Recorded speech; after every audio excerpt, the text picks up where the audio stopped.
जी, जैसे कि मतलब मोदी जी ने भी कहा, रक्षा मंत्री ने भी कहा कि इस चीज को अभी हमने स्टॉप नहीं किया, ये अभी ऑपरेशन सिंदूर जारी है। बिल्कुल क्योंकि पाकिस्तान में अभी जो मेन आतंकवादी है उसके रिश्तेदार तो मारे गए, बट वो अभी भी जिंदा है। 2 आदमी जिंदा है। हाँ। रात को 9 जगह पे अटैक प्लान करना एक ही टाइम में, इंक्लूडिंग भावल पर और मुईद के, जो कि एलईटी और जैश ए मोहम्मद का हेडक्वार्टर है, जहाँ ये लोग बैठे थे। जी। वो तो कुदरती उस टाइम ये दूसरे घर में चला गया, इसके सारे आदमी मर गए, पूरी फैमिली मर गए और ये अकेला बच गया। ये बहुत जरूरी है। India requires unity. राइट। फिर वर्ल्ड के अंदर हमारी कितनी ही आप दाग बने। स्ट्रॉन्ग बना सकती है। बिल्कुल, देश में यूथ में एक अवेकनिंग की जरूरत है। हमारे जनरल रावत ने यही बात कही थी, जी जी। आर्मी चीफ जो अभी नहीं रहे, कि 2.5 एनिमीज है हमारे। नंबर 1 चाइना, नंबर 2 पाक और आधा घर के अंदर का है। हरे कृष्णा दोस्तों, स्वागत है आपका एक बार फिर से वैल्यू ऑफ लाइफ बाय पूजा खुशहाल पॉडकास्ट पे। आज का ये वीडियो बहुत ही खास होने वाला है और आपको बहुत ही प्राउड फील होगा इस वीडियो को देखने के बाद, क्योंकि आज हमारे साथ major general doctor Ranjit Singh ji आज हमारे स्टूडियो में मौजूद है, जो हमें हमारे देश की सुरक्षा और देश की आर्मी के बारे में बहुत सारी जानकारियां देंगे। तो वीडियो में आगे बने रहिए। सर, आपका बहुत बहुत स्वागत है। Thank you. मैंने 1978 में आर्मी ज्वाइन की थी जी और 2012 में मेजर जनरल की रैंक पे रिटायर हुए। जी। बहुत कुछ सीखने को मिला, बहुत फौज ने मौका भी दिया पीएचडी करने में। जी ज्योग्राफी और साइकोलॉजी में मैंने पीएचडी भी किया, जी। किताब भी लिखी और रिटायर हूँ एकदम बाद। मैं हूँ लकी सोल्जर्स में जाऊँ जिनको 3 यूनिवर्सिटियों का वाइस चांसलरशिप मिली। मैं वाइस चांसलर ग्लोबल नागालैंड में रहा, फिर सेंट्रल यूनिवर्सिटी महलगढ़ में रहा और उसके पश्चात स्टेट यूनिवर्सिटी जींद में रहा। और मुझे डॉक्टर कलाम से 20 साल पहले 4 या 5 बार मिलने का मौका मिला। प्रणब मुखर्जी प्रधान राष्ट्रपति थे, तब उनसे एज वाइस चांसलर मिलने का मौका मिला। प्रतिभा पाटिल मैडम से भी मिलने का मौका मिला, क्योंकि मुझे 2 राष्ट्रपति अवार्ड मिले, विशिष्ट सेवा मेडल एंड अति विशिष्ट सेवा मेडल। वो उनके हाथों से मुझे मिलने का सौभाग्य हुआ। और अभी मैं गाँव में, स्कूलों में, कॉलेजेस में और यूनिवर्सिटीज में जाता हूँ लेक्चर्स के लिए। नेशन फर्स्ट, देश first, stress free education, personality development, संस्कारों की शिक्षा और स्ट्रेस फ्री एनवायरनमेंट के लिए बच्चों को मोटिवेट करता हूँ। तकरीबन 600 स्कूल्स, कॉलेजेस और यूनिवर्सिटीज में मैं जा चुका हूँ रिटायरमेंट के बाद। सर, सबसे पहले ये बताएं कि अभी जो हाल फिलहाल में पहलगाम में जो हमला हुआ था, उसकी ग्राउंड सिचुएशन क्या थी, किस तरीके से ये हमला किया गया? थैंक यू पूजा जी। सबसे पहले तो मैं आपको धन्यवाद देना चाहूँगा कि आपने मुझे अपने चैनल पे बुलाया। पहलगाम का देखिए, इससे पहले अगर आप देखेंगे इजराइल में बहुत बड़ा इंटेलिजेंस फेलियर हुआ। उससे पहले अमेरिका का देखिए, 4 पायलट टेक ऑफ करते हैं और 9/11 अमेरिका में किया। तो यहाँ भी थोड़ा सा इंटेलिजेंस फेलियर है, लेकिन कोई लोकल इन्फॉर्मर जरूर था जिन्होंने कहा कि इस टाइम पहलगाम में काफ़ी लोकल्स हैं और वहाँ पे आर्मी भी नहीं है और लोकल पुलिस भी नहीं है। उस कारण वो एक गैप था जो उन्होंने इन्फॉर्म कर दिया और ये लोग आकर के और हमारे सिविलियंस को मार गए। मतलब वहाँ पे लोकल्स ने उन्हें इन्फॉर्म किया होगा कि यहाँ Yes. पे अब भी कोई आर्मी, कोई सिक्योरिटी नहीं है, तो आप इजिली अपने प्लान को सक्सेस कर सकते हाँ, हैं। लोकल सपोर्ट पक्का थी, Okay. इसमें कोई डाउट नहीं है। क्योंकि आप देखिए, गुजरात से कोई भी एंट्री नहीं होती, राजस्थान से नहीं होती, पंजाब से नहीं होती, तो J&K से क्यों होती है? लोकल सपोर्ट है, चाहे वो 0.1% है, पर वो 0.1% अभी भी है। काफी चेंज हुआ है, बट अभी भी है, इसीलिए ये वहां से एंटर कर जाते हैं। तो मतलब जम्मू कश्मीर के जो लोकल्स हैं वो सपोर्ट कर रहे हैं उन्हें। बिल्कुल। तो किस टाइप के इंटेलिजेंस फेलियर का ये नतीजा है सर? कहीं ना कहीं तो चूक हुई है। हर बार होती है, सब जगह होती है। तो अभी भी टेररिस्ट आ रहे हैं कि 2-2, कल भी परसों देखो आपने 3 टेररिस्ट को मारा है जी। और 22 के बाद भी हमने कितने टेररिस्ट को मार चुके हैं। हम एंटर कर रहे हैं, बॉर्डर पार कर रहे हैं। बॉर्डर पार तो आर्मी कराती है उनकी, और फिर वहाँ उनके इन्फॉर्मर्स है, वो उनके स्पॉट करके अपने घर में ला करके और उधर इलाके में छोड़ देते हैं। सबसे बड़ा ये, और यही एक चीज है, उसे कहते हैं घर के अंदर का दुश्मन। बाहर का दुश्मन तो देख लेते हैं हम, बिल्कुल, चाइना हमारा एनिमी है, पाकिस्तान है, वी कैन लुक आफ्टर। लेकिन घर के अंदर का जो दुश्मन है, उससे फाइट करना बहुत मुश्किल है, उससे ज्यादा खतरा है। उससे ज्यादा खतरा है। तो हमारे जनरल रावत ने यही बात कही थी, जी जी। आर्मी चीफ जो अभी नहीं रहे, कि 2.5 एनिमीज है हमारे। नंबर 1 चाइना, नंबर 2 पाक और आधा घर के अंदर का है। बिल्कुल। बाहर को हम देख लेंगे, बट घर का आधा एनिमी है उसको हमें मुश्किल पड़ता है। तो इनसे निपटने के लिए हमें क्या करना चाहिए? इंटेलिजेंस आपको शार्पन करनी पड़ेगी, अपनी इंटेलिजेंस रॉ को भी, और बाकी हमारी चाहे सीबीआई है और वहाँ लोकल इंटेलिजेंस, लोकल पुलिस जो है उनकी सपोर्ट ना करे, और जो लोकल पॉलिटिकल क्लास है काफी तो इस स्ट्रॉन्ग गवर्नमेंट में छटनी की है, नो डाउट। काफी तो वोक टाइप के पॉलिटिकल लीडर्स है, या तो वो अंदर है और या फिर वो वाइप आउट कर रखे, कुछ एक अभी भी है, उनके इन्फॉर्मर्स अभी भी अंदर बैठे हैं। जी ये है सर, अभी हाल फिलहाल में ज्योति मल्होत्रा की अरेस्टिंग हुई है, उन पे ये आरोप लगा है कि वो हमारे यहाँ की जासूसी करती है पाकिस्तान के लिए, तो इसके विषय में आप क्या कहेंगे? देखिए काफी लोग पकड़े हैं, सीआरपी का भी पकड़ा है, जी। ज्योति को भी पकड़ा है, इससे पहले भी एक पुराना केस हुआ था बहुत पहले। इस प्रकार के केस पाकिस्तान की आईएसआई ट्राई करती रहती है, और इसमें लेट्स होप कि she has not given anything serious, but भगवान ना करे कि उसने कोई ऐसी खबर दे दी उनको, क्योंकि आईएसआई एजेंट और उनके इन्फॉर्मर्स इंडिया में भी घूम रहे हैं, और वो ट्राई कर रहे हैं हमारे किसी लेडी को, किसी बच्ची को, या कोई पैरामिलिट्री फोर्सेस वाले जवान को। एक बार पोल केस, बहुत पहले केस हुआ, एक कैप्टन साहब को उसको इन्फॉर्म किया था, इन्फॉर्मर बना लिया था, बट लकीली इंडिया की सिक्योरिटी बच गई। कैप्टन साहब को? हाँ, बहुत पहले की बात है ये। ओके। मैं उसको डिटेल नहीं बताना चाहता, जी जी। बट ये हुआ है। इस प्रकार की कॉमन चीजें होती है, वो पहले फ्रेंडली हो जाते हैं, फिर वो नाम चेंज करते हैं, आप फिर उनके साथ फ्रेंडली हो जाते हो, और फिर वो फ्रेंडशिप बढ़ती जाती है, then they start misusing you. तो जनरली ये ऐसे लोगों को ढूंढते हैं जो उनकी बातों में आ जाए और थोड़ा सा लालच दे के आप उनसे देश की इंफॉर्मेशन निकाल सको। देखिए इस गर्ल का कैसे कैसे उनके पास जाती है, उनके साथ स्विमिंग पूल में जाती है, आईएसआई एजेंट से मिलती है, बिल्कुल। किसी उनके पॉलिटिकल लीडर से बात करती है, लाइमलाइट में आती है, तो ये दुर्भाग्यपूर्ण है। जी। तो सर, अगर मैं ज्योति मल्होत्रा की बात करूं तो नॉर्मल सिविलियंस है, देश के आम नागरिक है, तो उसे अंदर की बातें, जो आर्मी के अंदर की बातें हैं, वो कैसे पता चलता? पहले वो यहाँ किसी लोकल हमारे आर्मी के रिटायर्ड या सर्विंग से दोस्ती करेगी, पक्का करेगी वो।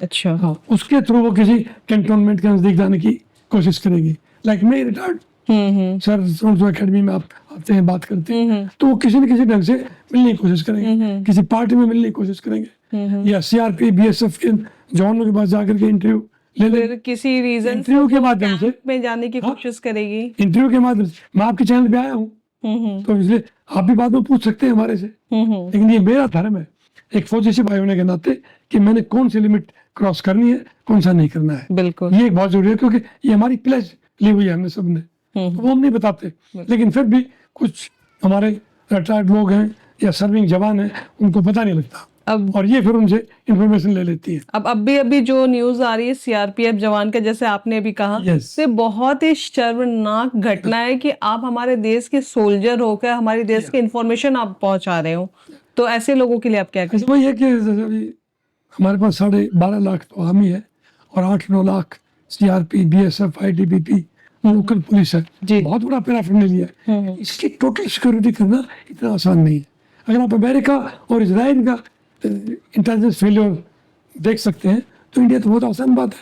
We are a too liberal democracy, यहाँ तो पता नहीं कितने धर्म, कितने रिलीजन, कितने प्रकार के लोग रहते हैं। बिल्कुल। लेकिन एक बेल्ट की नौकरी वाले का मैं ये कहता हूँ, जिसने एक शपथ ली है, उसको पूरा देशभक्त होना चाहिए, नेशन फर्स्ट, उसको कम से कम इस प्रकार की लालच में नहीं आना चाहिए। ये पता नहीं कैसे हुआ है, बड़ी शर्मनाक बात है। बहुत ही शर्मनाक बात है कि आप भूखे मर जाओ, बट देश के साथ गद्दारी करना बहुत ही गलत है। बिल्कुल नहीं हो सकता। अभी जब पहलगाम हमले के बाद मोदी जी ने एक ये भी कदम उठाया था कि जितने भी पाकिस्तानी नागरिक है उनको वापस भेजा गया जी, और उस वक्त ये चीजें सामने आई कि कितने सारे पाकिस्तानी इंडिया में सालों से रह रहे, उनकी 3-4 पीढ़ियां यहाँ पे, उनका रिकॉर्ड ही नहीं है, कोई रिकॉर्ड नहीं है।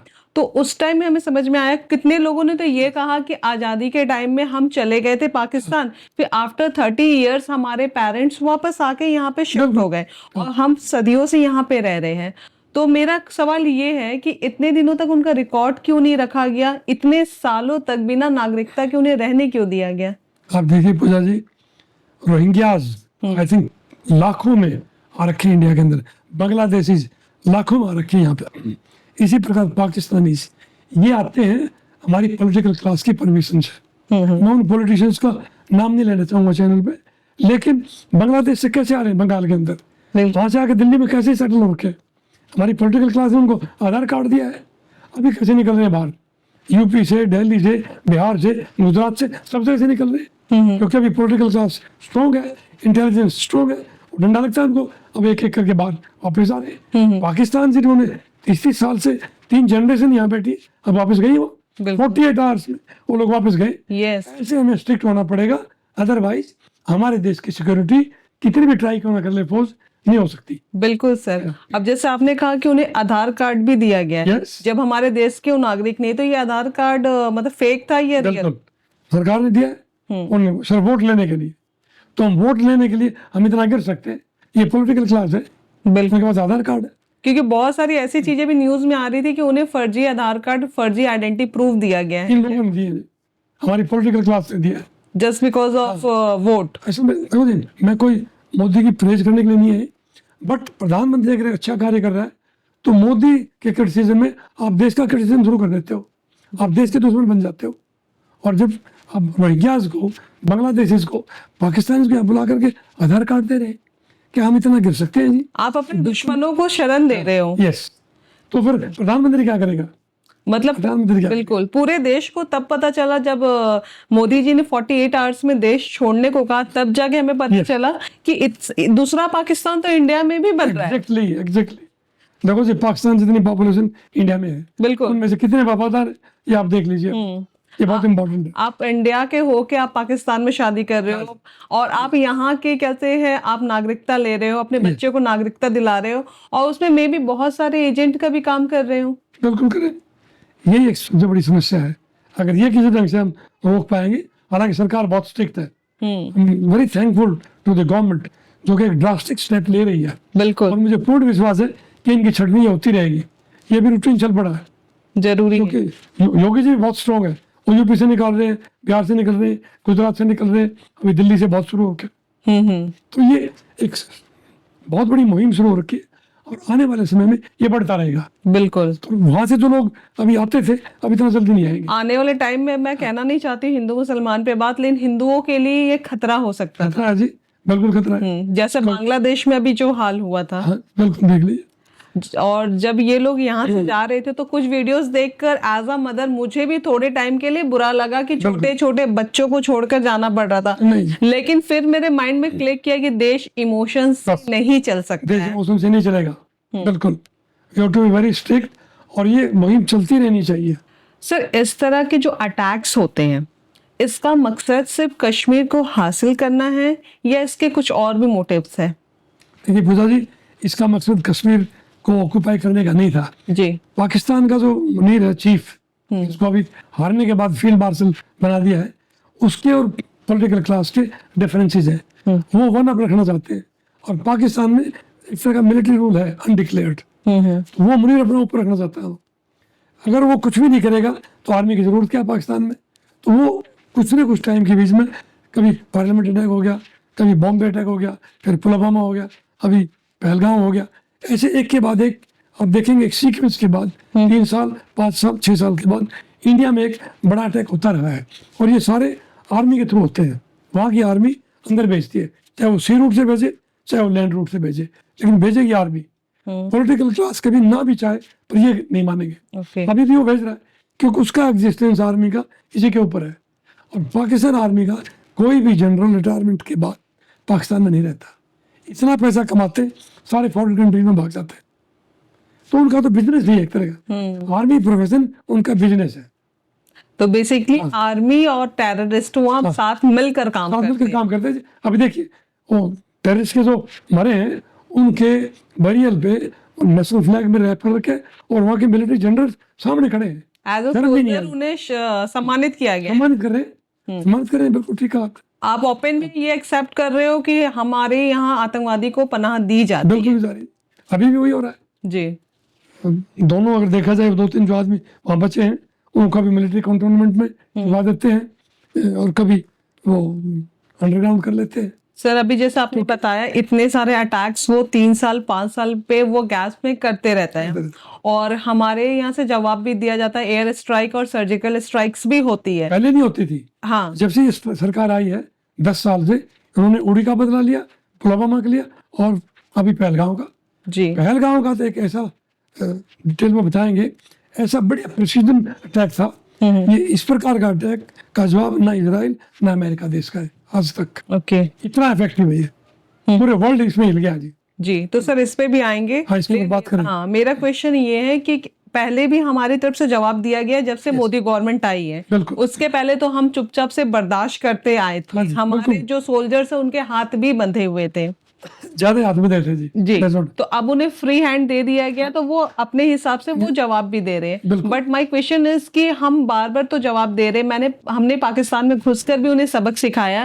लेकिन 2 साल 3 साल 5 साल में वो फिर से खुद को रेडी करते हैं और फिर से हमारे ऊपर अटैक करते हैं। तो इस तरह के अटैक्स को, आतंकवाद को कैसे रोका जाए कि इन फ्यूचर हमारे ऊपर तो जी मेरा अपना मानना है कि इस बार जो अटैक हुआ है और जो हमने रिप्लाई दिया है ऑपरेशन सिंदूर, इसको बंद नहीं किया है। ऑफ सिंदूर बंद नहीं है, ऑफ सिंदूर स्टिल कंटिन्यूइंग।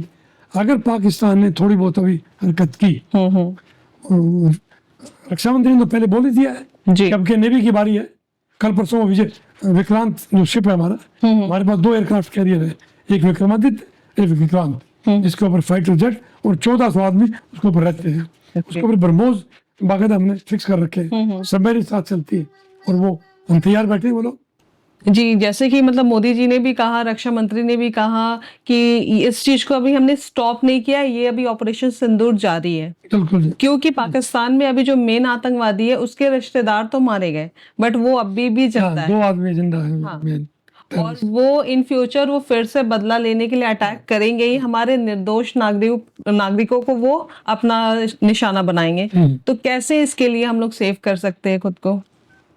इसके एक तो कारण ये है कि जिस ढंग से हमने स्ट्राइक की है, देखिए हमारा ऑब्जेक्टिव क्या था, मैं इसको डिटेल में बताता हूँ। पहले जी। सबसे पहले इंडिया ने इंडस वाटर ट्रीटी को एब्रोगेट किया, जी, बहुत तगड़ा स्टेप है जी। राइट। पाकिस्तान भूखा मरेगा आने वाले समय में। उसके बाद पाकिस्तान नेशनल्स को विद इन 48 आवर्स वापस। थर्ड, पाकिस्तान के सारे ऐप। फोर्थ, हाई कमीशन में आर्मी नेवी एयरफोर्स का कोई अधिकारी नहीं रहेगा, वापस विद इन 7 डेज। उसके बाद पाकिस्तान से कोई ट्रेड नहीं। एंड देन 6 और 7 की रात को 9 जगह पे अटैक प्लान करना एक ही टाइम में, इंक्लूडिंग भावलपुर और मुईद के, जो कि LDT और जैसे मोहम्मद का हेडक्वार्टर है, जहाँ ये लोग बैठे थे। जी। वो तो कुदरती उस टाइम ये दूसरे घर में चला गया, इसके सारे आदमी मर गए, पूरी फैमिली मर गए और ये अकेला बच गया, और जो मोहम्मद है क्या ना उसका। सो देयरफॉर ये बहुत प्रिसाइज अटैक था। ये सारे ऑब्जेक्टिव हमने खत्म किए। 8 तारीख को पाकिस्तान ने जब ड्रोन छोड़े हमारे पर वापस, फिर इंडिया ने मिसाइल फायर शुरू किए। जी। फिर मैंने 9 तारीख की रात को 11 एयरबेस, ये बहुत बड़ा प्रिसीजन था, सारे के सारे 11 मिलिट्री एयरबेसेस को तबाह किया। उनका जो रडार सिस्टम था एयरफोर्स का, तीनों वो रडार सिस्टम फेल किए, और रडार सिस्टम फेल है तो वहाँ के हवाई जहाज टेक ऑफ नहीं कर सकते, बिल्कुल। इसलिए वो टेक ऑफ नहीं कर पाए। तो 22 मिनट में ये 11 जगह के ऊपर हमने मिसाइल को फायर किए, अटैक किया, और अपनी ब्रह्मोस भी फायर की, और सटीक निशाना लगा। इनफैक्ट लोग वही क्या कह रहे हैं जी। जी। कि भावलपुर में एक आया, फिर दूसरा, तीसरा और चारों के चारों एक ही जगह पे। इतनी प्रेसिडेंट अटैक तो किसी कंट्री के पास नहीं। तो ये 11 के 11 हमने उनको रेड करके तबाह किया। और फिर साथ में, हालांकि मैं चैनल पे एक्सेप्ट नहीं कर सकता, वहाँ के जो दोनों जहाँ उनके न्यूक्लियर वेपन्स रखे हैं, कराना हिल्स और एक जगह और है, वहाँ के जो एंट्री एग्जिट पे उन पर बम लगा रखे। इसीलिए किसी एक दिन 4.2 और 5.2 का एक अर्थक्वेक आया है। अर्थक्वेक ऐसे अचानक कैसे आ जाएगा पाकिस्तान में? बिल्कुल। तो समथिंग हैज हैपेंड। इसीलिए अमेरिका और इजिप्ट दोनों हिल गए। अमेरिका के हवाई जहाज और इजिप्ट का जो नाइल नदी के अंदर वो केमिकल जो बोरोन है उसको स्प्रे किया गया, और वो सभी दुनिया के लोग कह रहे हैं कि कुछ न कुछ रेडिएशन है। अभी अमेरिका वहाँ घूम रहा है, इजिप्ट का भी वो रेडिएशन कम कर रहे हैं। तो जब इस प्रकार का अटैक हुआ है, ये बहुत बड़ी चीज़ है। बहुत बड़ी हो अचीवमेंट सकता है कि ट्रंप ने कहा भाई रोको, ये तो दोनों कंट्री तबाह हो जाएंगे, और इसका आफ्टर इफेक्ट बहुत बड़ा हो सकता है। तो जब इस प्रकार का एक इंडिया ने एक प्रिसीजन अटैक किया है, कोई सिविल हमने एस्टेब्लिशमेंट डिस्ट्रॉय नहीं किया, हमने कोई कोलैटरल डैमेज नहीं किया, किसी सिविल को नहीं मारा, हमने बिल्कुल टेररिस्ट या उनको लुक आफ्टर करने वाले को, या जो नर्सरी होता है, नर्सरी को लुक आफ्टर करता है, उसको मारा है हमने।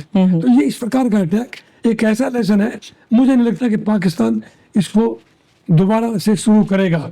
बिल्कुल। अगर करा पाकिस्तान ने तो उसको पूरा पता है कि इस बार की जो तबाही है वो बहुत बुरी तबाही होगी, मेरा अपना मानना ये है। जी, बेसिकली हमारी जो आर्मी है, हमारी गवर्नमेंट ने ये फैसला लिया कि आपके आतंकवादियों को हम मारेंगे, उनके ठिकानों को हम ध्वस्त करेंगे। Yes. और अगर इंडिया चाहता उनको रखने वालों को भी ध्वस्त करेंगे, उनके रखने वालों को भी ध्वस्त एयरफोर्स को करेंगे। अटैक किया। बिल्कुल, लेकिन हमने वहाँ के आम नागरिक को कोई भी क्षति नहीं पहुंचाई, बल्कि उन्होंने हमारे आम नागरिकों को क्षति पहंचाई है। उन्होंने हमारा मारे हैं बॉर्डर के ऊपर या बाकी जगह पे।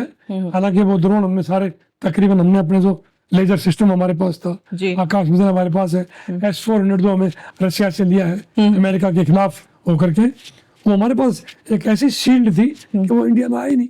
सिर्फ एक दो दिल्ली के ऊपर शायद फायर किया था, उसको सिरसा एयरफोर्स ने पकड़ लिया, सिरसा में उसको हवा में गिरा दिया। तो इस बार ये 100% जो प्रूफ था ये बहुत इफेक्टिव था। इनफैक्ट बेसिकली चाइना और टर्की दोनों रो रहे हैं बेचारे, उनका हथियार तो फेल हो गया, उनका फेल कर दिया, रफाल फेल कर दिया, तो है किसका फिर? बिल्कुल इसका मतलब टिकेगा हमारे सामने। इसका मतलब इंडिया सुप्रीम मिलिटरीली। तो देयरफॉर हमने military objective, political objective, diplomatic objective सारे अचीव किए इन्हीं 3.5 दिन के अंदर। बहुत प्राउड लग रहा मुझे सुन के कि इंडिया इज सुप्रीम। हाँ जी, देयर इज नो डाउट, क्योंकि पूरा चाइना, पूरा अमेरिका, पूरा टर्की पता नहीं क्या सोच सबको ध्वस्त कर दिया इंडिया ने। बिल्कुल सबके वेपन्स है उसमें, और किसी का भी इंडिया के अंदर नहीं घुसा। बिल्कुल। ये है। तो जैसे मोदी जी ने स्टार्टिंग से सारी प्लानिंग करी, सारी स्ट्रेटेजी को फॉलो किया कि क्या क्या हमें स्टेप्स लेने हैं। जैसे उन्होंने सिंधु नदी का पानी रोका और वहां के लोगों को यहाँ से वापस भेजा, फिर कहाँ कहाँ अटैक्स करने हैं, और उनके रिप्लाई में जो हमारे ऊपर अटैक होने वाले थे उसके लिए भी खुद को प्रिपेयर करा। तकरीबन 46-47 मीटिंगें हुई है। प्राइम मिनिस्टर अकेला CDS से मिल रहा है, army chief, navy chief, air force chief, फिर तीनों को इकट्ठा, फिर डोभाल के साथ, फिर फॉरेन मिनिस्टर के साथ, फिर डिफेंस मिनिस्टर के साथ। ये मूवमेंट होते रहे, लेकिन ये पब्लिक को कम पता लगा है। बिल्कुल इस प्रकार की मीटिंग हमें पूरा पता था कि डेफिनेटली इस बार पिन पॉइंटेड स्ट्राइक होगा जी, और प्राइम मिनिस्टर पूरा पिक्चर में था, क्योंकि प्राइम मिनिस्टर ने पहले कह दिया था कि कल्पना से भी बड़ी सजा देंगे। और वो पूरे हिंदुस्तान ने नहीं, पूरी दुनिया ने देखा है, और वो सजा वो डिजर्व भी करते थे। बिल्कुल करते हैं, लेकिन जिस सजा तो वो और भी डिजर्व करते हैं जी, जो हो सकता है वो फेज 2 बाकी है। हाँ, उसका हम ना मैं मीडिया पे चैनल पे कह सकता मैडम, और ना अभी हमें कहना चाहिए। बिल्कुल अगर सर। पाकिस्तान सरेंडर कर दे तो फिर ठीक है, अदरवाइज आने वाले समय में POK भी इंडिया के पास आएगा और बलूचिस्तान अलग कंट्री बनेगा और पाकिस्तान सरेंडर करेगा, उनके न्यूक्लियर वेपन्स जाएंगे वहां से। जी, अब जैसे ऑपरेशन सिंदूर कहते लॉन्च हुआ, इस पे सारी कहते हैं काम, इस पे सारा अटैक्स वगैरह हमने स्टार्ट किया इंडिया की तरफ से। लेकिन कहते हमने अपने सारे सेफ्टी पर्पस को भी पहले हमने प्लान कर लिया कि वो जब हम पे अटैक करेगा तो खुद को कैसे सेव करना है। लेकिन यह मेरा थोड़ा सा छोटा सा क्वेश्चन है सर, जैसे हमने उनके नागरिकों पे अटैक नहीं किया, लेकिन पाकिस्तान जैसे गद्दार और नापाक देश से क्या हम ये उम्मीद कर सकते हैं कि वो प्लानिंग के साथ लड़ेगा, वो रूल्स के साथ लड़ेगा? बिल्कुल भी नहीं कर सकते। तो वहां पे हमारे जो देश के नागरिक थे उनके भी मृत्यु हुई, हमारे मरे, डेथ हुई। तो वहां पे पहले से कोई सुरक्षा क्यों नहीं थी? क्यों नहीं उन्हें वहां से गांव को खाली करा के उन्हें हटाया गया? देखो, पाकिस्तान की आदत, मैं आपको एक एग्जांपल देता हूँ जी। 1971 वॉर में जब इंडिया ने 93,000 प्रिजनर्स सरेंडर करवाए पाकिस्तान के ढाका में, जनरल न्याजी और जनरल अरोड़ा ने साइन किए डॉक्यूमेंट के ऊपर। राइट। मानिक शाह खुद गए उनके जवानों प्रिजनर से मिलने के लिए, क्योंकि जवान खाना मिलता है, SM साहब खाना मिलता है, और हमारे 450 के करीब पाकिस्तानी जेल में थे, उनको एक एक करके उन्होंने मार दिया जी, और एक्सेप्ट नहीं किया कि हमारे पास आपके कैदी है। किसी की आंखें निकाल ली बहुत बुरी तरीके से। देख लीजिए, पाकिस्तान बहुत ही क्रिमिनल देश है जी, वो प्रिजनर ऑफ वॉर को ट्रीट नहीं करता जेनेवा कन्वेंशन के मुताबिक जी। तो इसलिए फिर भी इंडिया एक बहुत बड़ा सांस्कृतिक देश है, हमारी संस्कृति, हमारे संस्कार हैं। और पाकिस्तान तो मैं कहता हूँ, मैं उसको कंट्री मानता ही नहीं, वो एक रोग स्टेट है। वो कब कितने पार्ट में टूटेगा ये बचाने वाला वक्त बताएगा। एग्जैक्टली सर, 1971 के वॉर के बाद बांग्लादेश अलग हुआ, अभी और हो जाएंगे। अभी बालूचिस्तान ने भी अपने आप को अलग देश घोषित कर दिया है, बट उन्हें अभी तक अथॉरिटी शायद नहीं मिली। वो रिकॉग्नाइज करेंगे कंट्रीज उनको, अब देखना, it's a matter of time. सिर्फ वो झटका क्या है कि चाइना एक सी पैक बना रहा है, चाइना पाक इकोनॉमिक कॉरिडोर, वो POK के अंदर से जा रही है, और फिर पंजाब और आगे नीचे बलूचिस्तान है। वो सारा का सारा चाइना का प्रोजेक्ट ठप हो जाएगा। तो चाइनीज आर्मी तो वहाँ पाकिस्तान में पड़ी है। बिल्कुल। तो चाइना का तकरीबन 52 से 60 बिलियन डॉलर लगा हुआ है, जी जी। तो सारा मिट्टी में मिलेगा। चाइना को बहुत बड़ा लॉस हो जाएगा, क्योंकि पीओके तो हमारे पास आएगा नहीं। हम उस सीपैक को माने ना माने इंडिया के ऊपर सर ये भी कहा जाता है कि पीओके को गिरवी रखा गया है चाइना के पास। हाँ, कुछ इलाके को रखा है। लेकिन अभी चाइना मेरा ख्याल जिस तरह से इंडिया को देख लिया चाइना ने, अब चाइना डायरेक्ट इंडिया से फाइट नहीं करेगा। बिल्कुल। इसलिए आपने देखा होगा इस केस में भी चाइना डायरेक्ट नहीं आया, किसी ने सपोर्ट डायरेक्टली नहीं किया पाकिस्तान को। बिल्कुल। Yes, okay. ये बहुत बड़ी चीज है इंडिया की।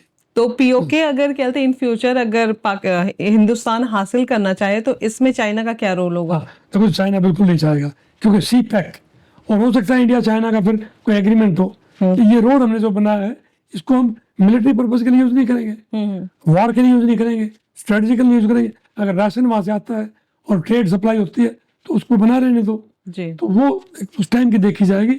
लेकिन काफी जगह से वो रोड पूरा नहीं है अभी भी, वो प्रोजेक्ट पूरा डंप है, पूरा रुका हुआ है। ऐसे ही बलोचिस्तान बिल्कुल नहीं चाहेगा कि चाइना की एंट्री वहां पे।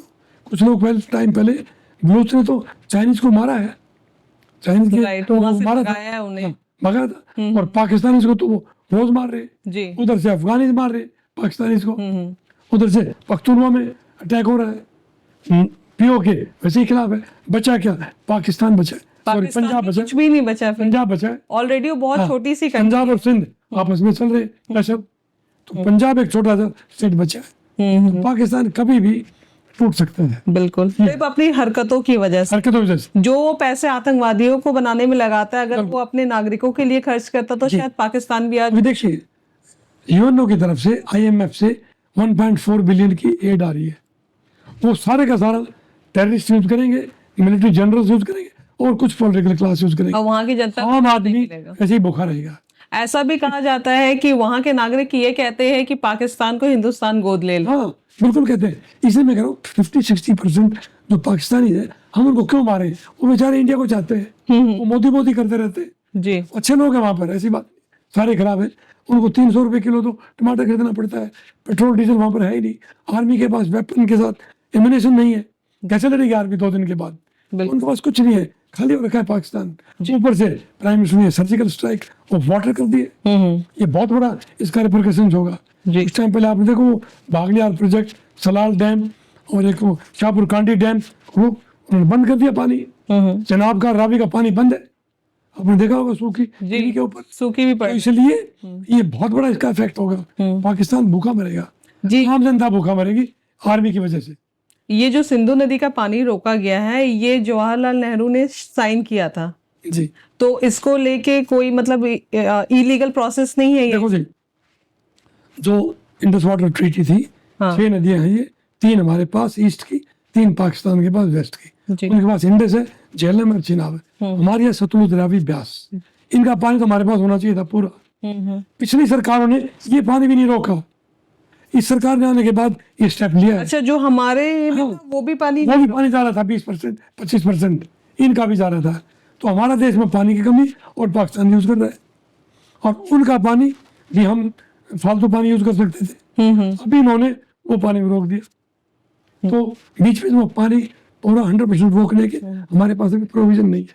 लेकिन हम गेट बंद करके और फ्लड ला सकते हैं, उनका कार कर सकते हैं। और अब ये जो हमारा सिल्ट जमा है, कीचड़ इसको कहते हैं, अभी वो भी निकल रहा है, जो कि पाकिस्तान के लिए बहुत मुश्किल होगा। 1% मान लो कभी पाकिस्तान कोई टैंक बैटल या कुछ ऐसा प्लान करे तो टैंक उनका वहां से क्रॉस नहीं कर सकता उन रिवर्स को, क्योंकि उसने छोड़ दिया, हमने कीचड़ छोड़ दिया, मड है वहां पे, उस पर मड है, राइट। तो दोनों चीज से पाकिस्तान मार खाएगा, इस पानी की सर्जिकल स्ट्राइक्स। जी, मेरा क्वेश्चन लेकिन ये है सर कि जो समझौते पे साइन हुआ था, तो इसे अगर हम लोग इस समझौते को तोड़ते हैं तो हमें कोई यूएनओ में पाकिस्तान नहीं जा सकता, ये दोनों कंट्री का एग्रीमेंट है जी। हाँ, इसमें यूएनओ का या तीसरे कंट्री का किसी का कोई दखल नहीं है।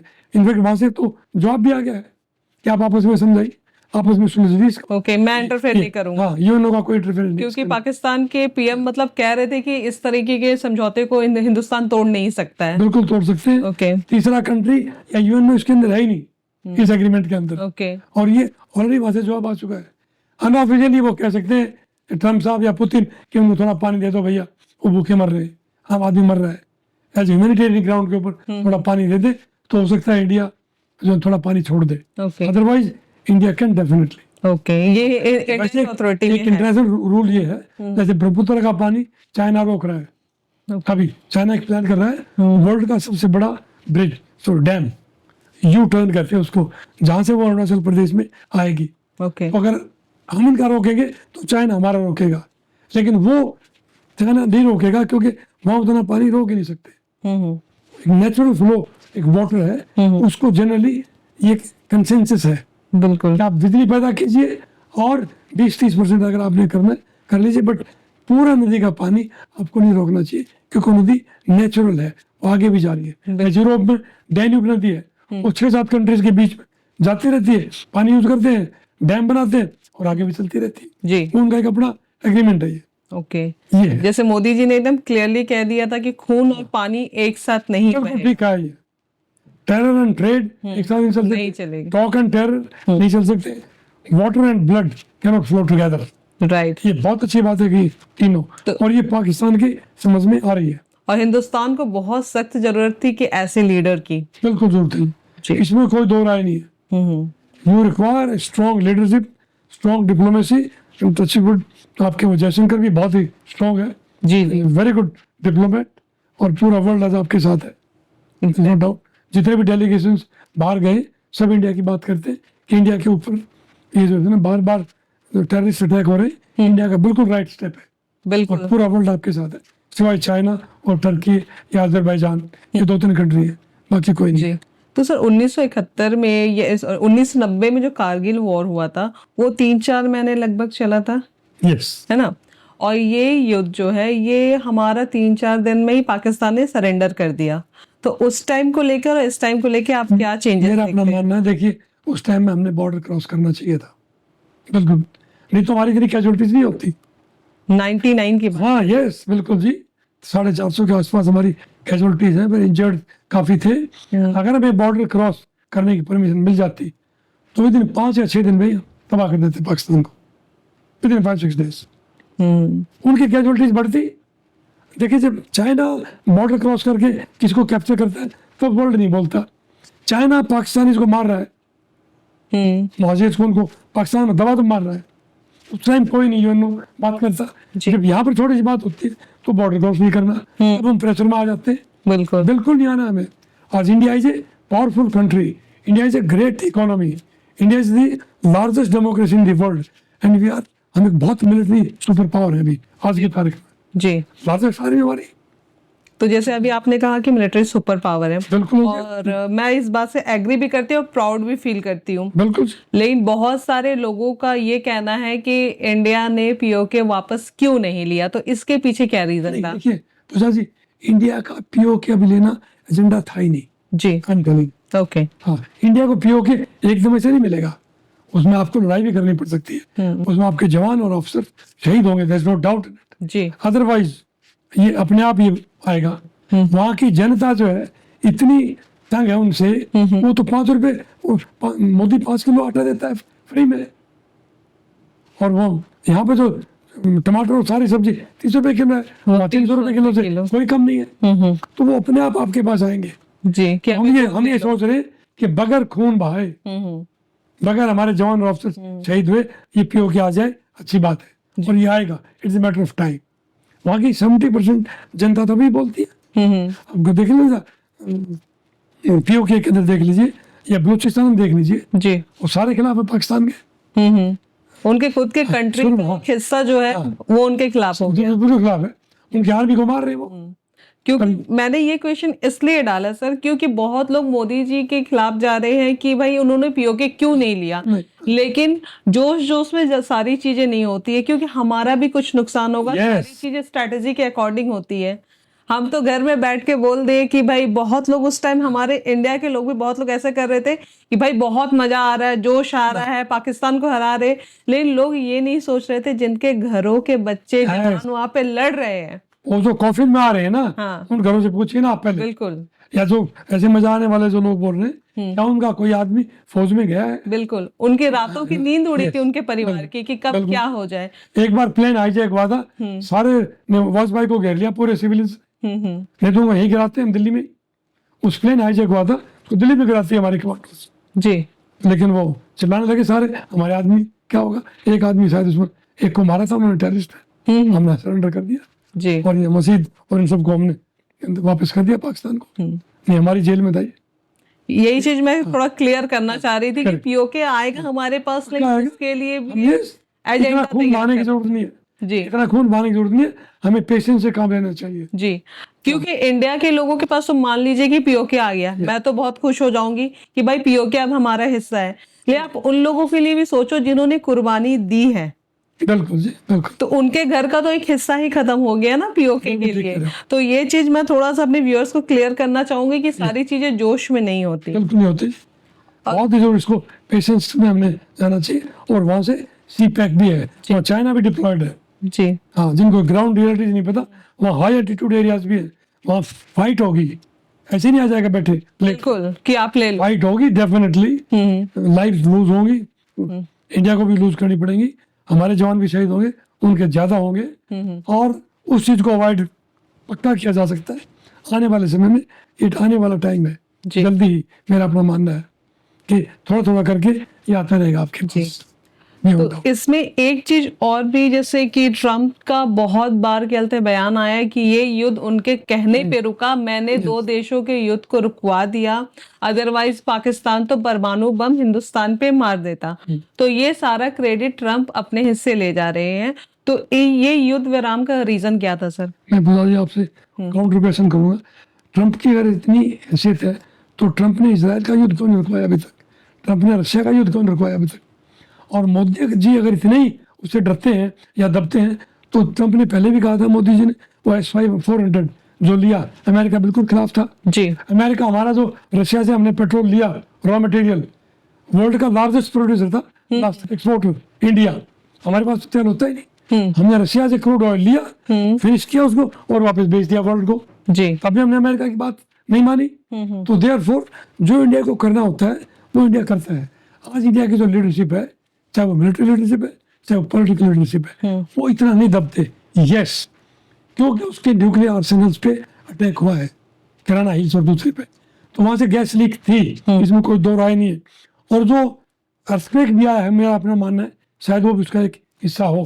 तो ट्रम्प ने दोनों से कहा है कि भी इंडिया का ऑब्जेक्टिव पूरा है, अगर मेरी सलाह है ये करना चाहो तो ये अच्छी बात होगी। लेकिन पाकिस्तान के DGMO ने हमारे से बात की है, हमारे कॉल किया है, हमारे से बात की है कि ये हम तैयार हैं 5 बजे से युद्ध विराम हो जाए तो अच्छी बात है। उसके बाद फिर ये एग्रीमेंट हुआ है। तो पाकिस्तान ने हिंदुस्तान के सामने सरेंडर करा, उसके बाद ये युद्ध विराम हुआ है। क्योंकि पाकिस्तान ने सब कुछ देख लिया, तुम्हारा सब कुछ तबाह हो रहा है जी। ये 2 ही अटैक में 9 तो टेररिस्ट कैंप डिस्ट्रॉय कर दिए, दूसरे अटैक में 11 बेसिस खत्म कर दिए, और तुम्हारे जितने भी मिलिट्री रडार सिस्टम थे जो एयरफोर्स, वो उनको तबाह कर दिया। और अनडिक्लेयर्ड ये दोनों तुम्हारे न्यूक्लियर आर्सेनल्स डिप्लॉय कर दिए। बिल्कुल। तो बचा क्या है? अगर एक बार और कर दिया उन्होंने तो पता नहीं क्या होगा। सारे एयरबेस उनके तबाह हो गए थे, तो कुछ उड़ ही नहीं पाता। तो इसलिए वो थर्ड अटैक सही नहीं कर पाते, इसलिए उन्होंने ट्रम्प को भी रिक्वेस्ट किया है, सरेंडर किया है कि काइंडली इंडिया को मना लीजिए। तो ये हिंदुस्तान का सेल्फ डिसीजन था। बिल्कुल था। ओके। ट्रम्प ने बात जरूर की होगी, फ्रेंड्स, हाँ। मैं नहीं कहता नहीं की होगी, पहले ही बात करते हैं वो, और रिक्वेस्ट भी की होगी। और एक इतने बड़े कंट्री का एक मालिक जो है, प्रेसिडेंट रिक्वेस्ट करता है, और उसको हमारा ऑब्जेक्टिव अगर पूरा है तो उसकी मान भी लेनी चाहिए। बेसिकली हिंदुस्तान का ये स्ट्रेटेजी था कि हम उनको अटैक करेंगे, और बाकी वो अगर हम पे अटैक करते तो हम अपने डिफेंस के लिए तैयार रहेंगे, और अगर दोबारा किया तो फिर ठोकेंगे। उन्होंने किया नहीं, दोनों बार सरेंडर कर दिया।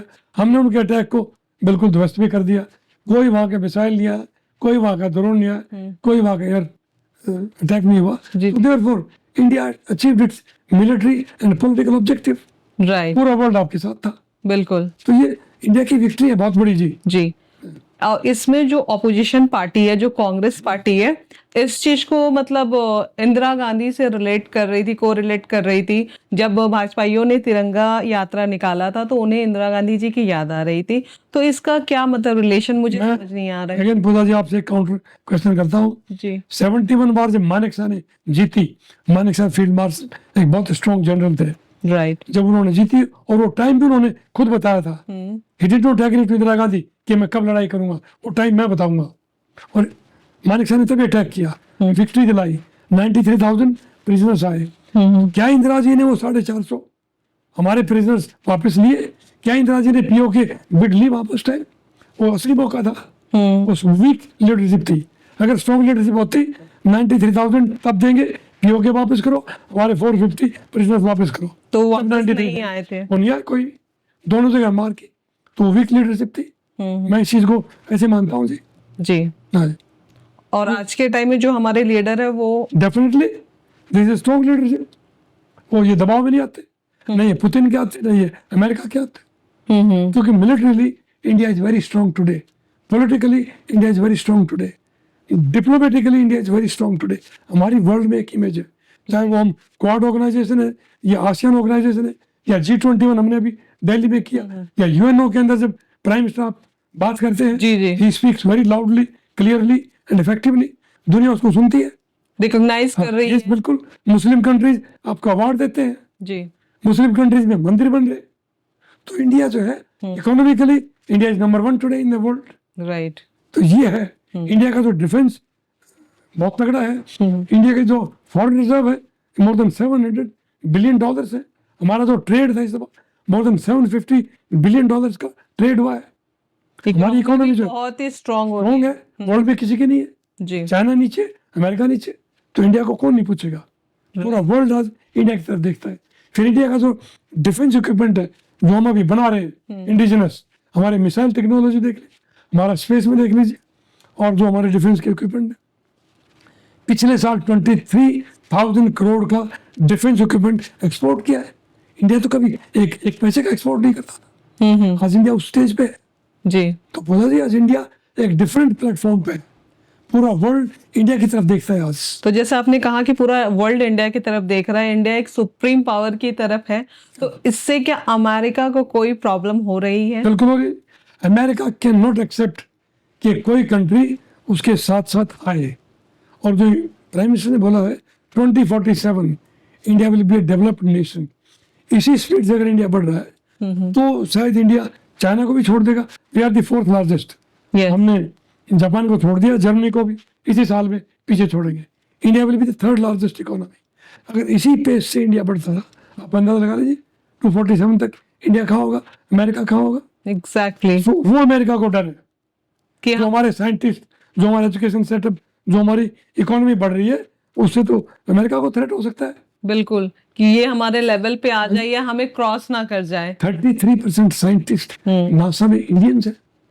जब यहाँ के प्राइम मिनिस्टर को लुक आफ्टर करेगा, वो नासा में क्यों जाएंगे? एग्जैक्टली। फिर उन्हें उल्टा हो जाएगा। हाँ, यहाँ पर उल्टा छुट्टी होएगा। मिलेगी तो। हाँ जी। राइट। तो देयरफॉर आज इंडिया का जो सैटेलाइट है, कार्टोसैट 3 है, नेविक 1 है, वो हमने पाकिस्तान के जो अटैक किए, ये अमेरिका से पूछा है क्या?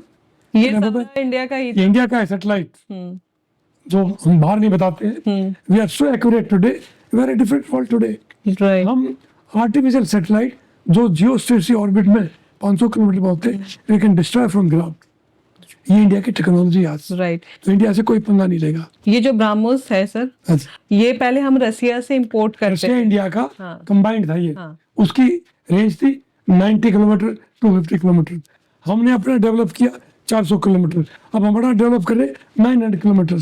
तो इंडिया की जो टेक्नोलॉजी है वो आज किसी के मोहताज नहीं है। मुझे तो अभी तक इतना ही पता था कि वो पहले इंपोर्ट करता था, अब खुद से इसकी मैन्युफैक्चरिंग खुद ही कर बिल्कुल कर रहे रहे हैं। लेकिन उसके स्पीड में भी बढ़ोतरी हुई है। स्पीड बहुत ज्यादा है। जी। हमारे पास अब ब्रह्मोस की कोई कमी नहीं। हमने फिलीपाइंस को दिया, चाइना हिल गया, क्योंकि चाइना फिलीपाइंस की दोस्ती नहीं है।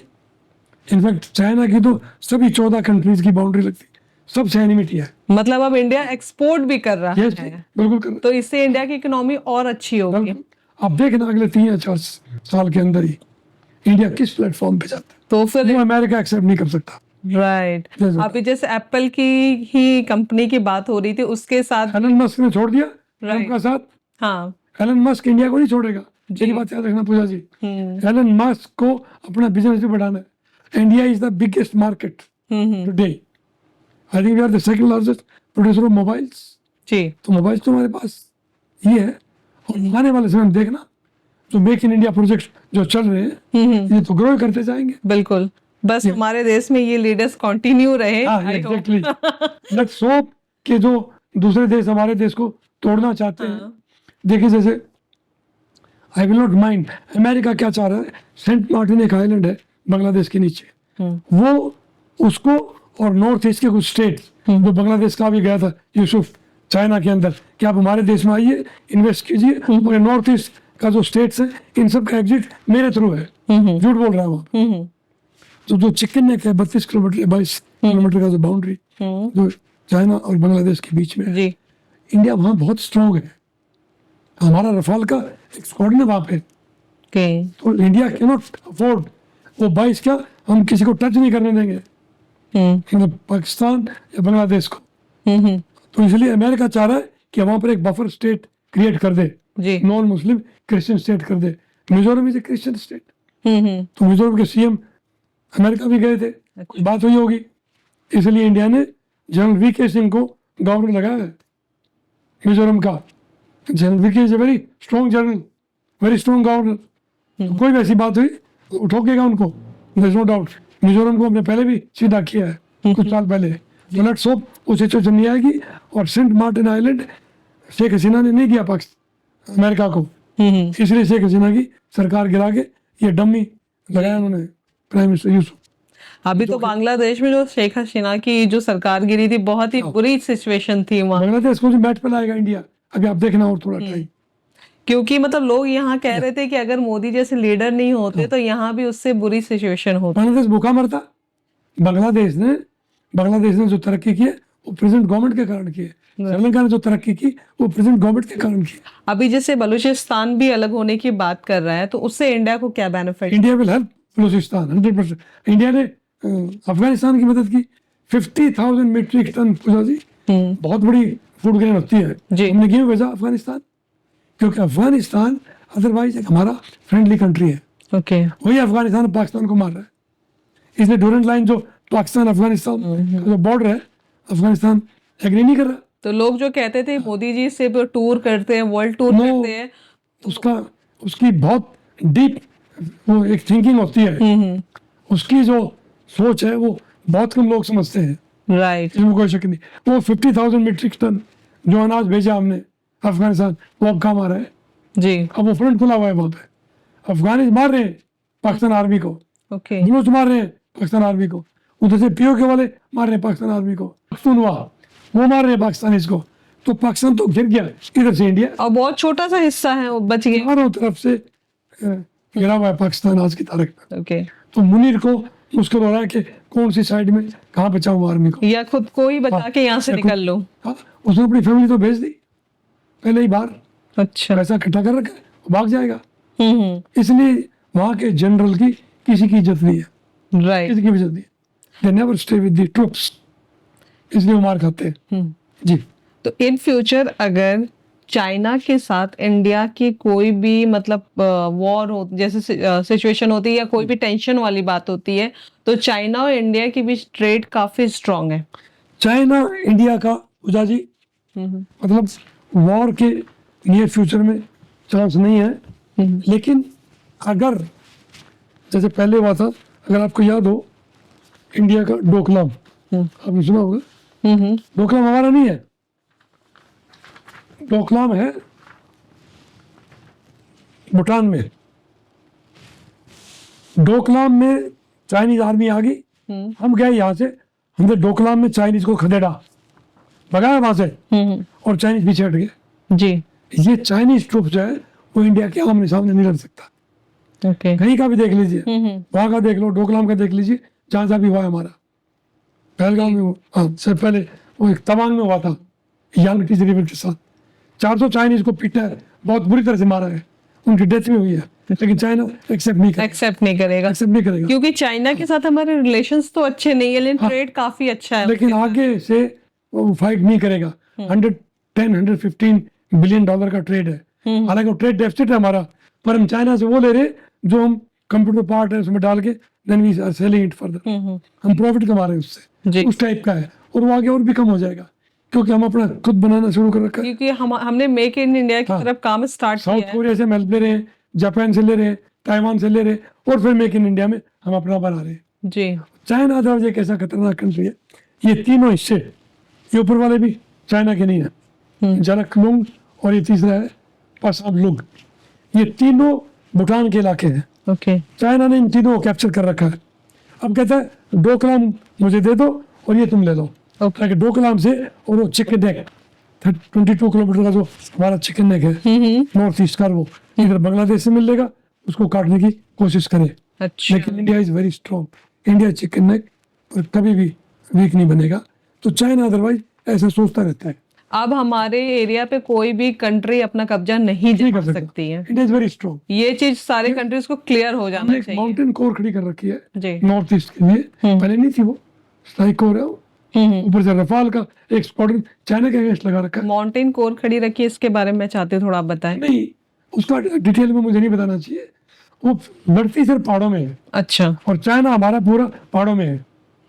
जी 62 जो काइंड कट सिंह नेहरू जी और उस टाइम थे, हमारे पास 303 राइफल होती थी। ओके आज हमारे पास बेस्ट हथियार है, एक राइफल का नाम है 6R, वो हमने अमेरिका से लिए 1.5 लाख, 1.5 लाख राइफल हमारे जवान के पास बॉर्डर पे है। आज इंडिया का बनाया हुआ हेलमेट, इंडिया की बनाई बुलेट प्रूफ जैकेट, इंडिया का बनाया हुआ माइन प्रूफ शूज हमारे पे जवानों के पास। जी पहले बात कुछ नहीं था, पहले कहते हैं कि पहले बुलेट प्रूफ जैकेट होती नहीं नहीं थी, होते थे। तभी हमारी कैजुअलिटीज होती थी।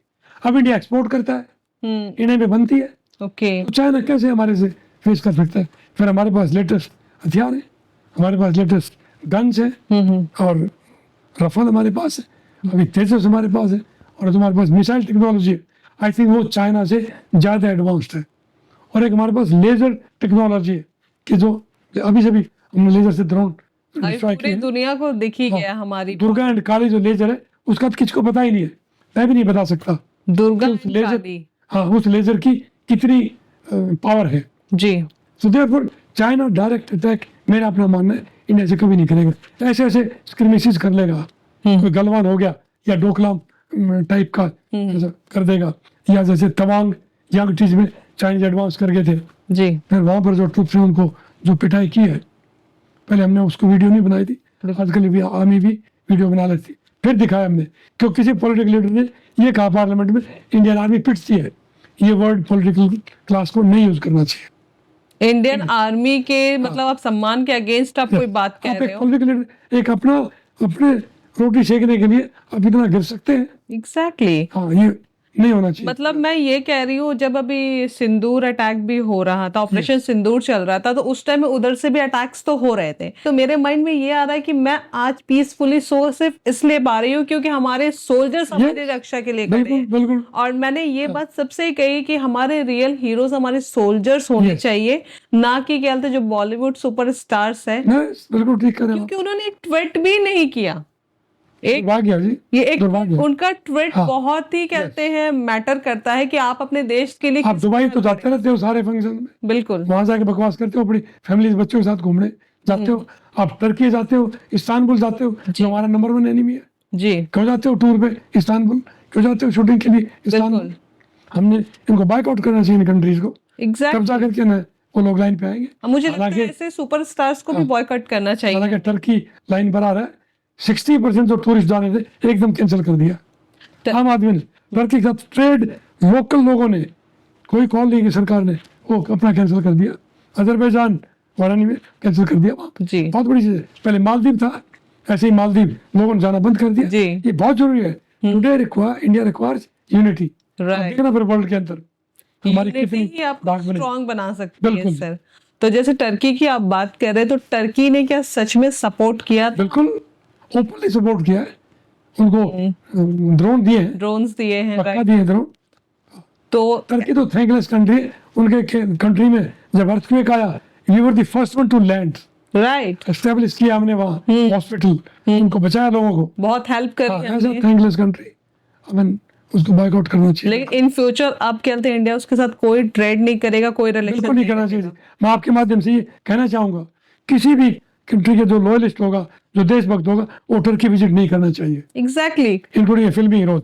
नितिन फिल्मी हीरोज की मूवीज को आप बाइकआउट कीजिए, बिल्कुल नहीं देखनी चाहिए इनकी मूवीज हमने, ताकि इनको पता लगे कि आपने टर्की में शूट करते हो, टर्की में एंजॉय करते हो, तो हम आपकी मूवी नहीं देखेंगे। एग्जैक्टली आप एक रियल हीरो हो ही नहीं, रियल हीरो हमारे सोल्जर्स हैं, आप जैसे लोग हैं। मैं बहुत प्राउड फील कर रही हूँ आपके साथ बैठकर और आपके साथ बातें कर कर। आपके माध्यम से हम अपनी बातें आम जनता तक, आम लोगों तक पहुंचाएं, ताकि एक अवेकनिंग आए देश में, यूथ में एक अवेकनिंग की जरूरत है। बिल्कुल। और एक छोटी सी बात मैंने ये भी देखी थी ऑपरेशन सिंदूर के दौरान कि हमारे जो सिटीजन्स हैं इंडियन, वो बहुत ही जोश जोश में बहुत सारी चीजें वीडियोस बना के वायरल कर रहे थे, जो मुझे लगता है कि हमारे लिए सही नहीं था।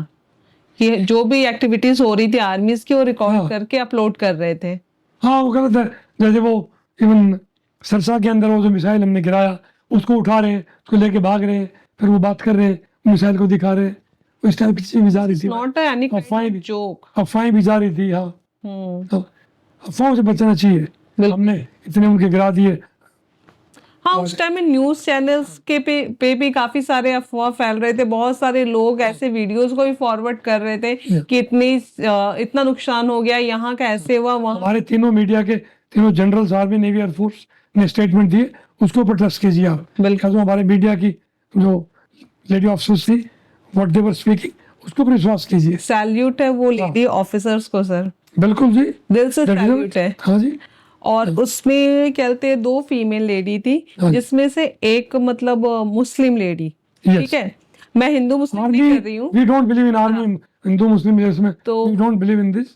जी, we are all one in fact. तो बहुत लोगों का ये कहना था कि मोदी जी ने जानबूझ करके मुस्लिम लेडी को मतलब ये अटैक के लिए भेजा, क्योंकि उन्होंने हिंदू मुस्लिम पूछ कर कहते हैं मान। ऐसे तो फर्स्ट भाई ने डॉक्टर कलाम को मुस्लिम होने के नाते प्रेसिडेंट बनाया। डॉक्टर कलाम से अच्छा प्राइम प्रेसिडेंट, उससे अच्छा साइंटिस्ट, उससे अच्छा मिसाइल मैन, उससे अच्छा टीचर, उससे अच्छा president. I had been meeting him. जी, मैंने आज तक नहीं देखा। I salute doctor Kalam. मैं तो कहता हूँ हर गांव में एक डॉक्टर कलाम पैदा होना चाहिए। जी, ऐसे देशभक्त। आज ये मिसाइल है डॉक्टर कलाम की देन है। तो इंडिया के अंदर we don't believe in this. जी, जहां लोग हिंदू मुस्लिम करके लड़ाई कर रहे हैं, मैं as a Hindu Sofiya Qureshi ma'am पे बहुत प्राउड फील करती हूँ। बिल्कुल जी, बहुत प्राउड फील करती हूँ। लेकिन जब उन्होंने हमारे इंडिया में अटैक करा, तो उन्होंने शायद हिंदू मुस्लिम के बीच बहुत ही लड़ाई करवाने की कोशिश करी होगी, बिल्कुल, तभी जाके उन्होंने धर्म पूछ कर अटैक करा। देखिए, वो तो मुनीर की भी स्पीच आप सुने, उसे 3 दिन पहले हिंदू मुस्लिम कांट बी टुगेदर, हम दोनों का रीजन लगा है, हम दोनों इकट्ठे नहीं रह सकते, ऐसी ISI की स्पीच दी थी उसने। तो उनकी अपने क्राउड में, उसके 3 दिन के बाद ही पहलगाम हुआ। तो वो तो उनके ब्लड में है, नो डाउट। उसके बाद बगैर उनका सर्वाइवल नहीं है जी। और इसके पीछे एक बात और भी उठ रही है कि चाइना ने उकसाया है पाकिस्तान को हम पे अटैक करने के लिए, क्योंकि अभी जो टैरिफ्स वाली चीजें चल रही है उसकी वजह से। और चाइना को एक पार्टनर चाहिए, एक ऑर्गेनाइजेशन हाई लेवल बनी है, RIC कहते हैं उसको, रशिया, इंडिया, चाइना। अगर ये तीनों ज्वाइन कर जाए, मतलब चाइना ये ट्राई कर रहा है, रशिया भी ट्राई कर रहा है अमेरिका को लेट डाउन करने के लिए। एक स्टेटमेंट है, दुश्मन का दुश्मन दोस्त होता है। राइट। तो चाइना भी चाह रहा है इंडिया को अपनी तरफ लाना, और रशिया भी चाह रहा है। लेकिन साथ साथ में चाइना ये भी चाह रहा है कि इंडिया उखड़े। 2 सुपर पावर नहीं हो सकती एशिया में, चाइना भी इंडिया भी, कैसे हो सकता है? तो इसलिए चाइना और इंडिया दोस्त नहीं बन सकते कभी भी, ये भी लिखा हुआ है। पर चाइना पाकिस्तान को हर बार उकसाता है, चाइना हर हथियार दे रहा है और पाकिस्तान यूज कर रहा है। जी, सारी AK-47 चाइना में बनी और वो वहां से इंडिया में आ रही है। मतलब तो चाइना डेफिनेटली उकसाता रहा है पहले भी, और आगे भी हो सकता है पाकिस्तान को हथियार देगा और उकसाएगा। इस तरीके से बोल सकते हैं कि दूसरे के कंधे पे बंदूक रख कर बिल्कुल करता है कि चाइना सामने से नहीं लड़ रहा, पाकिस्तान को पोक कर, बिल्कुल करता रहेगा, यही करेगा।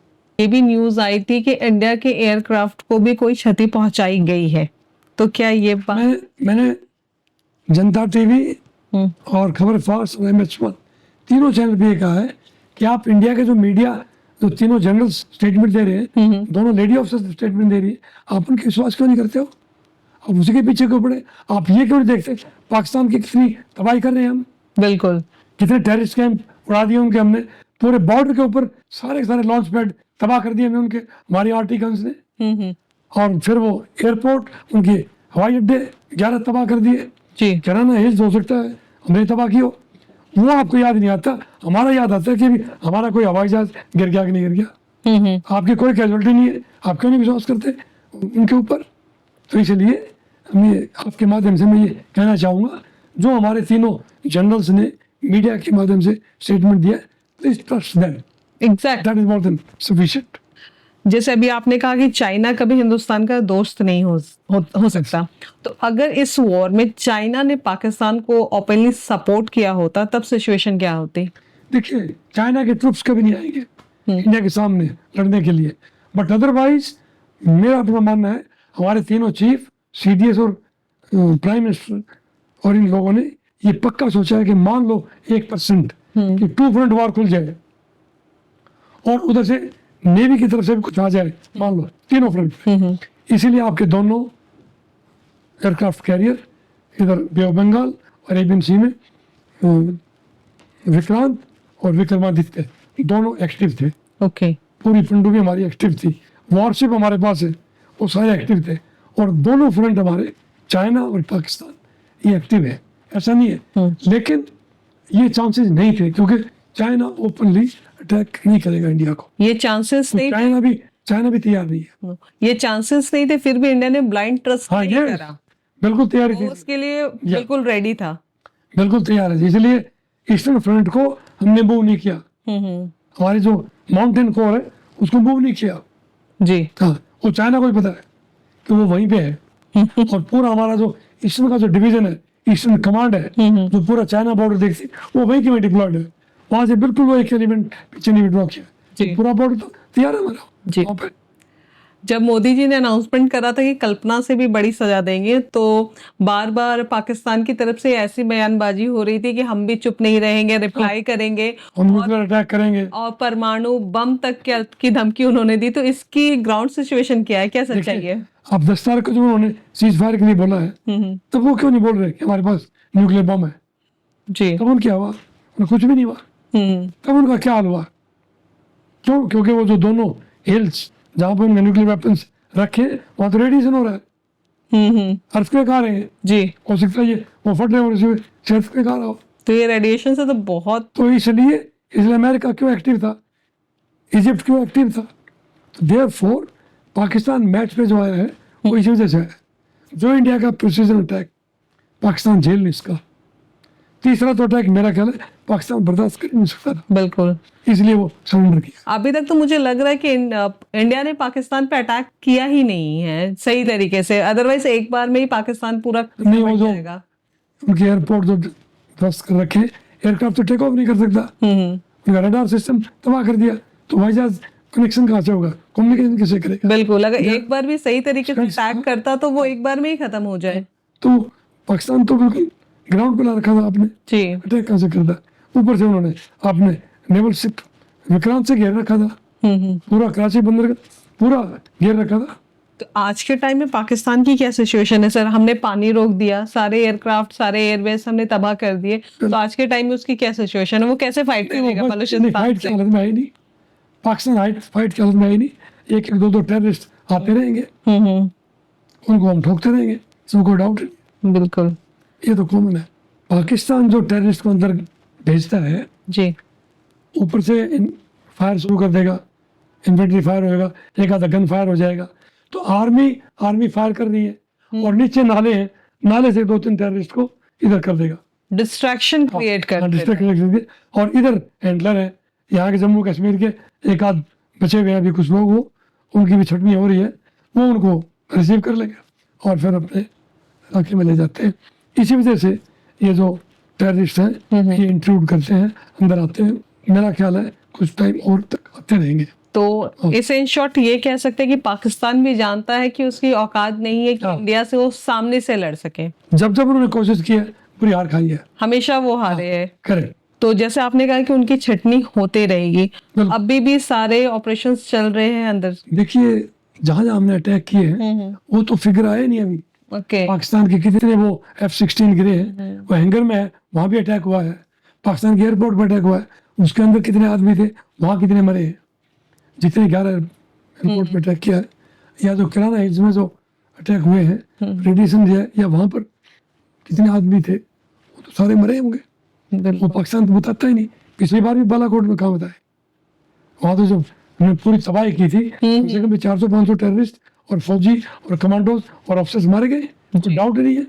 6 बैरक थी, उनको ध्वस्त कर दिया। सो देयरफॉर ऐसे में एनिमी अपनी कैजुअलिटीज नहीं बताता। चाइना ने कहा बताई, गलवान में हमने 20 एक्सेप्ट किया, चाइना के कम से कम भी 100 के ऊपर मारे गए, बिल्कुल डेफिनेटली मारे। वो कभी एक्सेप्ट ही नहीं करेंगे कि हमारा कितना लॉस हुआ है। ये लोग हैं, ये जवान की इज्जत की कीमत नहीं जानते। बिल्कुल। ये है। तो जैसे अभी वीजा कैंसलेशन हो गया, सारे वहाँ पाकिस्तानी सिटीजन्स को निकाल दिया गया, तो इन फ्यूचर क्या कभी कोई उम्मीद है कि उन्हें वापस इंडिया आने का मौका मिले? मेरा अपना मानना है जी कि I think India will continue to take a strong action. अभी तो और निकालेगा इनको, जो ये रोहिंग्या बांग्लादेशी और ये निकल रहे हैं ना, और निकालेगा इनको, जरूरी है। क्योंकि इनकी छटनी नहीं की तो हमारे अंदर ये बॉम्ब ब्लास्ट होते रहेंगे। बिल्कुल। और बाद में जब ये रोहिंग्या बांग्लादेश आ रहे हैं, ये टेररिस्ट बनेंगे इंडिया के अंदर ही। इनको निकालना बहुत जरूरी है। और घर पे ही रह के अटैक करेंगे, आपको पता नहीं बिल्कुल चलेगा। बिल्कुल कर सकते हैं। हमारे सोल्जर्स बॉर्डर पे खड़े रह जाएंगे। उनको पता है कि भाई ये लो 500 रुपये एक बम ब्लास्ट कर दीजिए, ये लो 1000 रुपया एक गाड़ी को ब्लास्ट कर दीजिए। बल्कि ये लोग हमारे जो इंडियन सिटीजन्स हैं उनको भी अपने प्लान में शामिल करने की कोशिश करेंगे। यस, पक्का करेंगे। बांग्लादेशीज को निकालेंगे जी। ये तो प्रोसेस शुरू हुआ है, लेकिन ये बढ़ता रहेगा। लेकिन इस बीच जो इंडिया पाकिस्तान के बीच जो शादियों का सिलसिला चल रहा था, हाँ, जो कुछ वो भी रुकेगा, वो रुकेगा जी। जो शादियां हो चुकी है, जिनके बच्चे हो चुके हैं, तो क्या कभी वो इन फ्यूचर आपस में मिल पाएंगे?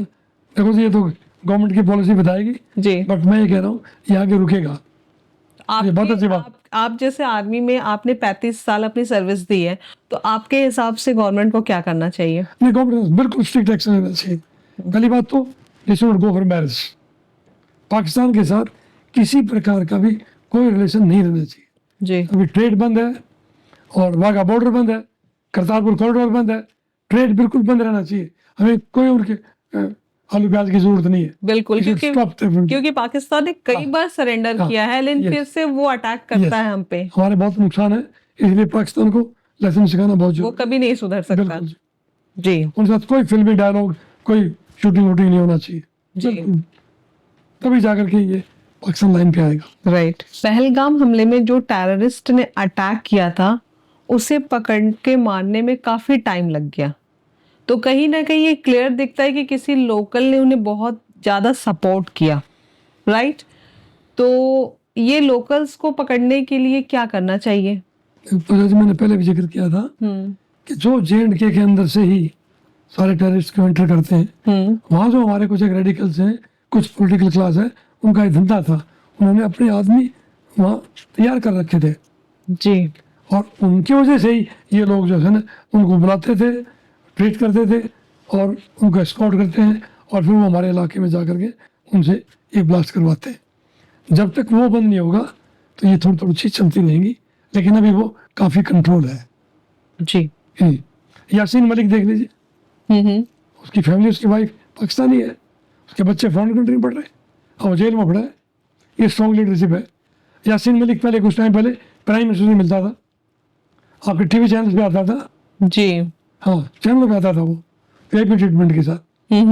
जो आदमी हमारे ऑफिसर जवानों को मरवाता है, आप उसको टीवी चैनल पर बुलाते हो, उसको प्राइम मिनिस्टर बात करता है उससे जी। और क्या और क्या उसका उसकी ऐसी धुलाई की फौज ने अब जेल में डाल रखा है। This is what is the treatment. इनके साथ ये ट्रीटमेंट होगा, ये वहां से अंदर आना बंद हो जाएंगे। बिल्कुल। तो एक क्वेश्चन मैं ये भी डालना चाहती हूँ कि ज्योति मल्होत्रा जैसी गद्दार देशवासियों के साथ क्या करना चाहिए? Strict punishment. सरकार को ऐसे लोगों के साथ बहुत स्ट्रिक्ट पनिशमेंट होना चाहिए जी। बिल्कुल। अगर ये स्ट्रिक्ट पनिशमेंट नहीं हुई तो जब छोड़ के 6 महीने की जेल दे करके छोड़ दिया तो ये ज्योति मल्होत्रा फिर हर घर में पैदा होगी। एग्जैक्टली कि भाई 6 महीने जेल रह के हाँ, उसने पैसा कमा लिया, पॉपुलरिटी कमा ली, जो उसकी चैनल चल रही है उसको तो बड़ा बड़ा 5 स्टार होटल में रहने का और स्विमिंग पूल में घूमने का, ऐश करने का उसको आदत पड़ी है। बहुत स्ट्रिक्ट पनिशमेंट होना जरूरी है। बिल्कुल। इफ नॉट फांसी इज द लाइफ इम्प्रिजनमेंट, कम से कम, तब तक ये देश सुधर सकता है ऐसे लोगों से। नहीं तो ये ज्योति पैदा होती रहेगी। सर, जैसे चाइना के बारे में हमने काफी बात की, तो चाइना की फ्यूचर प्लानिंग क्या है? फ्यूचर में उसके साथ कैसे रिलेशंस हो सकते हैं? देखिए पूजा जी, चाइना हमारा नंबर 1 एनिमी है। कभी वो नॉर्थ से ट्राई करता है, कभी पाकिस्तान के थ्रू करता है। अभी उसका काम है साउथ इंडिया की तरफ से, जैसे एक है स्ट्रिंग ऑफ पर्ल, कि इंडिया को हम एक पर्ल की माला पहनाएंगे। उसने क्या किया है, बांग्लादेश को हाईजैक किया, नेपाल को पहले हमारे अगेंस्ट किया, वहाँ कम्युनिस्ट सरकार है। फिर श्रीलंका की हम्बनटोटा पोर्ट है, वो चाइना वहाँ बैठा है वहाँ पे, और श्रीलंका हमारे बहुत नज़दीक है। हम्बनटोटा पोर्ट क्योंकि श्रीलंका पैसे वापस नहीं दे सका, तो श्रीलंका ने वो 99 ईयर के लिए लीज पे दे दिया। उसके बाद फिर नीचे आ जाओ, वो मालदीव को उसने ब्लैकमेल किया है, मालदीव हमारे खिलाफ हो गया था। उसके बाद आगे जा करके ग्वादर पोर्ट में वो पोर्ट बना रहा है। तो ये सारी एक गार्डन बन गई। इसके बाद जिबूटी है, वहाँ उसका बेस है, और फिर ऊपर से वो निकल जाएगा मुस्लिम कंट्री टर्की वगैरह की तरफ। तो इसका मतलब ये हमें घेरने की कोशिश स्ट्रिंग ऑफ कर रहा है। पर्ल से घेरने की कोशिश कर रहा है।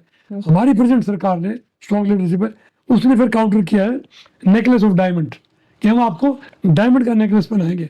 हमने फिर फिलीपाइन से शुरू किया, साउथ चाइना सी, ईस्ट चाइना सी, फिलीपाइन हमारे दोस्त। फिर मलक्का स्टेट पे सबंग पोर्ट है, वहाँ पर हमने उस पोर्ट को ले रखा है। इसके बाद जो नाइल पे वो नाइल रिवर का जो क्रॉसिंग है, वो अदानी ने ले रखा है। तो यहाँ पर हम पूरा इंडिया की चलती है यहाँ पर पूरी की पूरी। और इधर से फिर रशिया के हमारे रिलेशन से एक ईमैक है, इंटरनेशनल नॉर्थ साउथ कॉरिडोर। दूसरा एक इंडिया से सीधा सऊदी अरेबिया, हमारे फ्रेंडली कंट्री है, यहाँ से बाई शिप, और आगे से एक हम रेल लिंक करके और सीधा इटली, यहाँ पर हमने लिंक कर दिया। तो चाइना ने ऐसे कोशिश की थी, हमने 3 रास्ते बना रखे हैं। मलक्का स्ट्रेट, सीधा सुएज कैनाल, ये हमारे सारे, ऊपर इजराइल हमारा दोस्त है। तो उधर से सारे का सारा हमने चाइना को दोबारा नेकलेस ऑफ डायमंड से घेर रखा है। इंडियन ओशन में we are very strong, no doubt, क्योंकि हमारा एक तरफ हमारा विक्रांत है, दूसरी तरफ हमारा विक्रमादित्य है। तो इधर से ऐसे हम चाइना को यहाँ से भी हम घेर रखा है।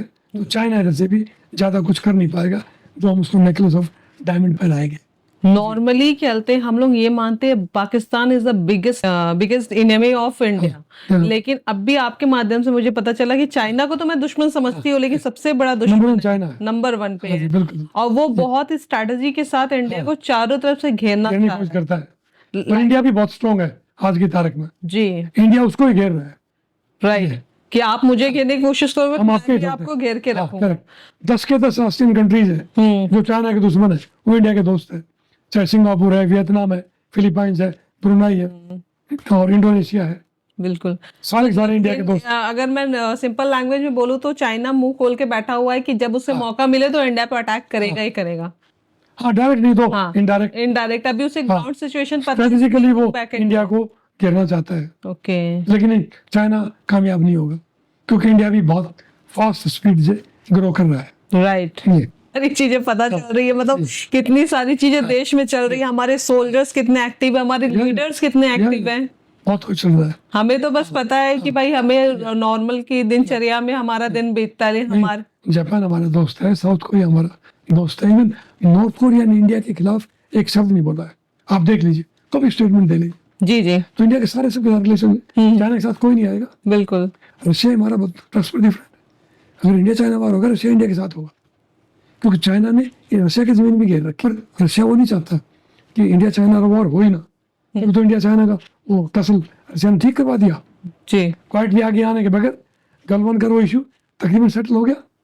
राइट, इंडिया ने दोनों को, रशिया ने दोनों को मिलवा दिया।